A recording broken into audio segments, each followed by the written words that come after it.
Love is in the air, there's blind sides everywhere. Wait, no, that's not love. What is that? Is that air freshener? Dan, did you bring air freshener to the house meeting again? Stop spraying people with air freshener. No more mistings. It's not cool. It's not good for the environment of the house. Ladies and gents, get it together. My name is Peridiam, and let's talk about and expand upon another term in the Big Brother universe that has been thrown around a lot since it was first coined: the mist. Okay, well, beyond a Stephen King novel and movie, it's a term that was first used over 6 years ago, way back in Big Brother 14. And since then, I would say it gets used fairly often, though a lot of people don't really understand where it came from. As many of us know, back then there was a player named Dan who was very, very good at winning people over. He would essentially walk into a room full of people who were plotting against him, strategize for a little bit, and then walk out with everyone in the room in full agreement. Dan was not their enemy. And Dan, the guy that has like magic powers. Like when he talks to you, you hear an angel chorus, and everything sounds so sweet. Kara's so impressionable because Dan is so good. The term was first coined in Big Brother 14 by a player named Brittany. Brittany found herself in a situation where she wasn't working with Dan, and instead he was on her radar for potential threats. She was in a room with Dan, and then after a certain amount of time strategizing, he won her over, he left the room, and then all of a sudden she just stood there in awe. It was like having an out-of-body experience or a moment of clarity. She realized what just happened. And despite realizing what he had done and how effective he was, she was still on board with his plans. She called it Dan's mist, that she was being misted. He was misting people in the house. He was producing this intangible, unknowable substance into the air that put you in a haze where you just went like, yeah, I completely agree with you, Dan. Getting myself evicted is the best move for everyone. That is the mist, essentially. It's potent, it's powerful, and it's positively mind-bending. It's when you win people over and even convince them to do something that might not be in their best interest. Not always the case, but sometimes. Boiled down, it's basically social manipulation within the game at its finest, and it happens a lot from many players. So here are what I believe to be the top 5 greatest misting moments in Big Brother, or at least the ones I find very impressive. Matt and I and Paul, we had an alliance together. We had the same alliance. We knew about everyone's alliance, but the one Paul really cared about was Matt and myself. Why are you two sitting here then? They said Alex was a puppet master. I think they figured out it was me and Paul.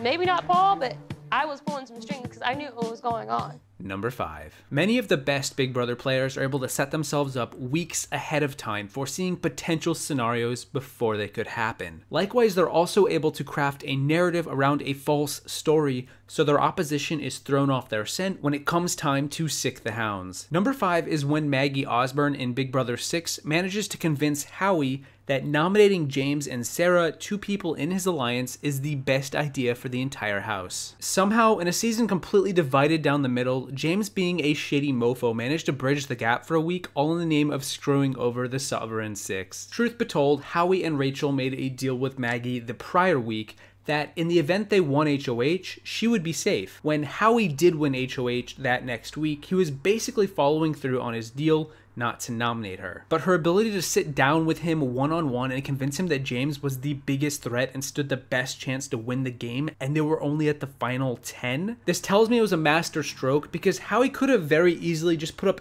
anyone else besides Maggie. Didn't have to be somebody from his own alliance. She fed into his paranoia. She even managed to have Rachel, Howie's partner, on board too, despite Rachel thinking Howie was a total numbskull for ever working with Maggie in the first place. I seriously thought Howie was just going to listen to what everybody had to say. I didn't think he was going to sit there and make a bunch of deals without talking to me. I seriously didn't think he was going to do something that dumb. He was HOH for 2 hours and he screwed us. I threw that HOH contest so he could have it, and now I'm wishing I hadn't. I mean, basically what we have now is a double-edged sword, and we have to figure out which side of the sword is sharper. Perhaps you might argue Maggie was in a completely different league than a player such as Howie, and I probably wouldn't argue with you there. But still, the point is, she was not working with him, had no intention of looking out for his best interest, and despite that, managed to win him over and get her way. It's one of the earliest signs, in my opinion, of misting that we've ever seen. So right now, we're putting them up, and I haven't really said that. As of right now? I mean, no, yeah, no, they're going up. Yeah, I haven't talked to Rachel yet, but that's the way it's going to be, for sure. That's the way it's going. That's the way it's going. They're going up. They're going up. Your word. They have my word. They're going up. Okay. They're going out of here. You give me your word that they are going up. They're going up. And Sarah's and James's keys will be the two that are not in the box. Okay.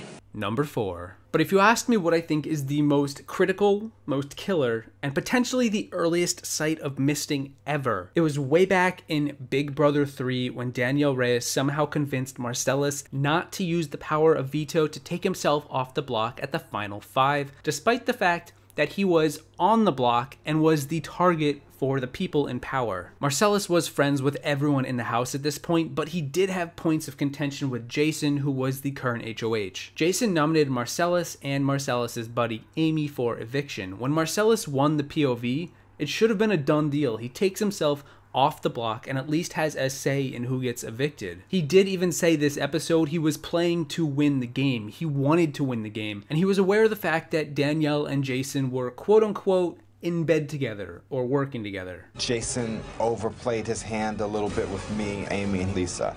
I think that the three of us now really know where his allegiance is, that he is completely, utterly in bed with Danielle. 2 weeks in a day. 2 weeks and 1 day. Good Lord.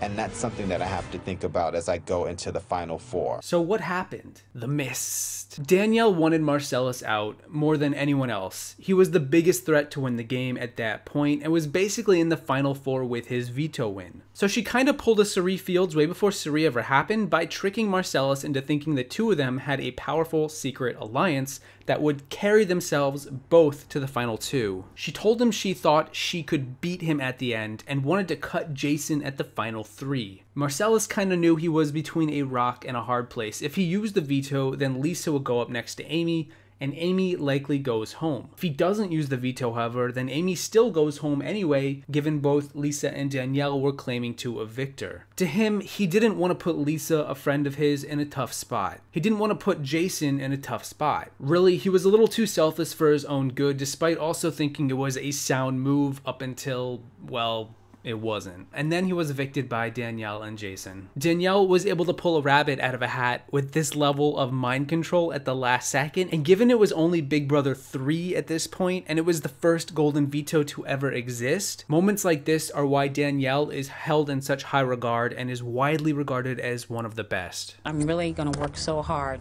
to convince Marcellus not to use the power of veto. My family comes first. I will take people out that I love dearly, just so I can win the money. I'm very nervous, Jason. Yeah, we're gonna make it though, Danny. I hope so. I am gonna do the art of manipulation. Number 3. What do you call a one-legged woman in a foot race? If the answer is your next HOH, congratulations, you've officially been misted. Number 3 is when Paul misted Alex into throwing the final 7 HOH competition in Big Brother 19, despite the fact that she was the target all along. Really, this whole series of events is astounding, and it's a display at a master level of manipulation from Paul that you really just don't get very often. It's one thing to claim to be a puppet master, it's another to just straight up be one and to do it well and have it work out in your favor. Well, until the puppets rebel against you and don't give you their jury vote. Going into the final 7 of Big Brother 19, Paul wanted Jason or Alex out of the game. They were his 2 biggest threats to win and wanted to flip the script on them. Jason was the outgoing HOH, so really all Paul needed to do was convince Alex to throw the HOH comp. However, Alex wanted to get Kevin out of the house, and so she agreed she would throw the comp only if Kevin through the comp, or at least was out of the comp first. So Paul then goes up to Kevin and tells him to just throw it. He doesn't even really give a reason why. He just says, do it, trust me, have a little faith, homie. Paul also wants Christmas in particular to win the HOH so that she gets the blood on her hands, which could only benefit Paul if he ends up with her in the final 2. So he also convinces Raven to throw the HOH only once Alex does. Paul has this plan to evict Kevin without getting any blood on either me, Paul, or Jason's hands. This all sounds good, but in this game you can never be too careful. I won't even consider throwing this competition until Kevin's out first. I hope Paul is able to convince Kevin and Alex to drop out of the HOH competition. If they drop, this girl will drop. It's a total domino effect of people throwing the HOH all just to get Alex out, but it's no less ridiculous to watch a bunch of people actually go along with it. At the core of it all, though, Paul misted Alex so incredibly hard. He convinced her it was in his best interest to lose so that she could play in the next HOH. Of course, she did go on to win that next HOH, but she did lose Jason at the final 7, her closest friend, all because she bought into the snake oil salesman who was undermining her game for weeks. I literally can't believe that I pulled that off. I pretty much got the one-legged girl to win a foot race. I don't even have to make a joke. Number 2. One of the most underrated moments in Big Brother ever, and also one of my favorites, is when Vanessa Russo, you know where I'm going with this, convinced Julia to target Austin at the Final 6 veto competition, thus causing a ruckus in the heat of the moment while also saving her own butt from being evicted. If you don't remember, this misting happened in the middle of the veto comp on the fly. It sort of just happened, and it was brilliant. Steve was the HOH, and he nominated Liz and Austin for eviction. The plan was to have Julia win the veto, use the veto on Liz, then Vanessa gets put up on the block and subsequently evicted by the hands of the twins. Vanessa knew that anyone but Julia could win this veto for her own game, otherwise her ass was grass. The veto comp was a head-to-head single round elimination, and at first Liz eliminated Steve. Now Julia had to pick someone to take on 1v1, and at this very moment Vanessa tells her to pick Austin. Wow.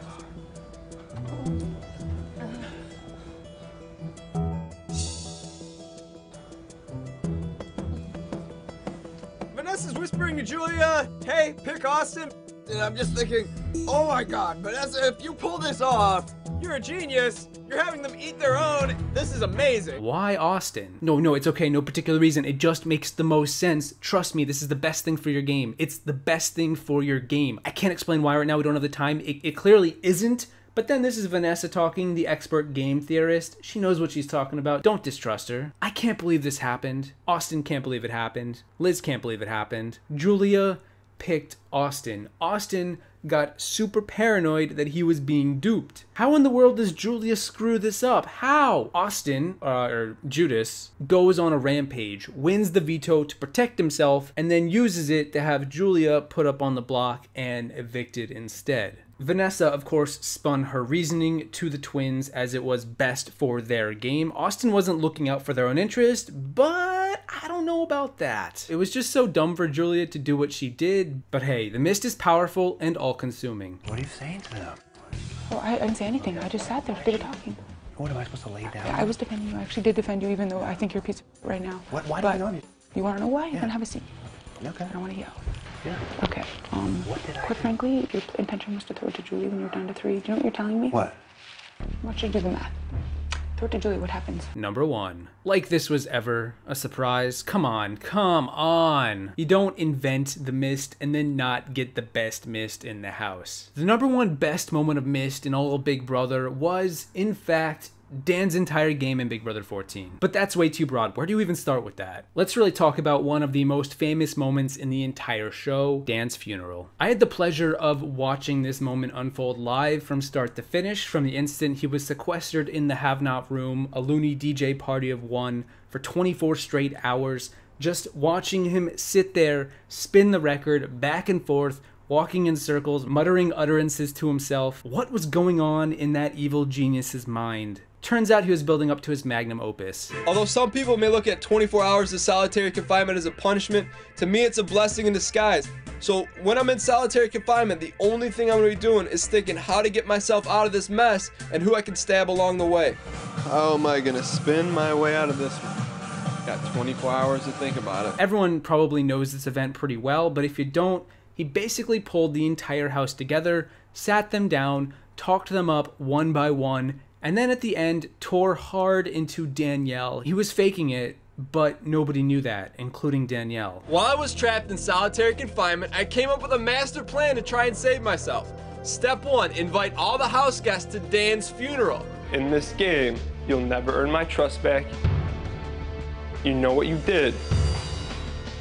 And in this game, you're dead to me. Step 2, go talk to Frank and blow up the Quack Pack. He then pulled in Frank, his arch nemesis of the season, up to the HOH room for a private talk. Talking to Frank was the key move, and it's where the mist set in. Dan managed to win Frank over to his side through a very convincing reveal of the current house dynamics. He gave Frank exactly what he needed, a ray of hope moving forward. Frank bought it, he ate up every word in the end, and even had Jen convinced Dan was now working on their side for the time being. Dan was never doing that. He was just looking out for Dan, because Dan knew that in the end, half the game is just getting to the final two. You can have the greatest jury speech prepared, but if you're not in a position to deliver that speech, who really cares? Dan pulled out all the stops to ensure his survival for at least one more round, and it all came into existence after being locked away in a small room all to himself for 24 hours, removed from everyone, biding his time, refilling his canisters of mist spray. The fact that he was able to blindside Shane at the final four, and then have both Ian and Danielle throw part 1 of the final HOH to him as if it was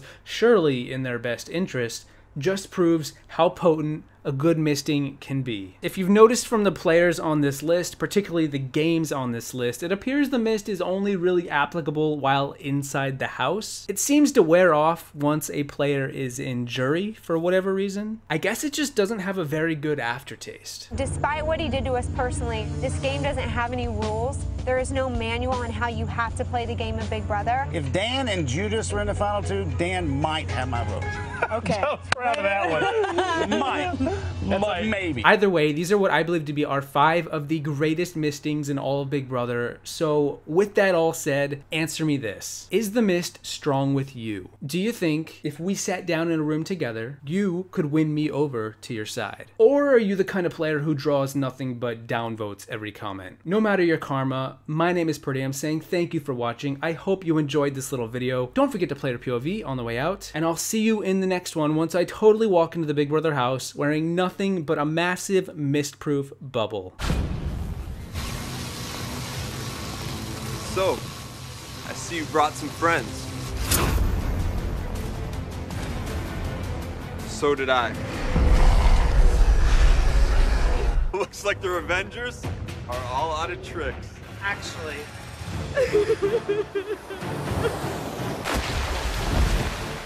No, not bitter juries.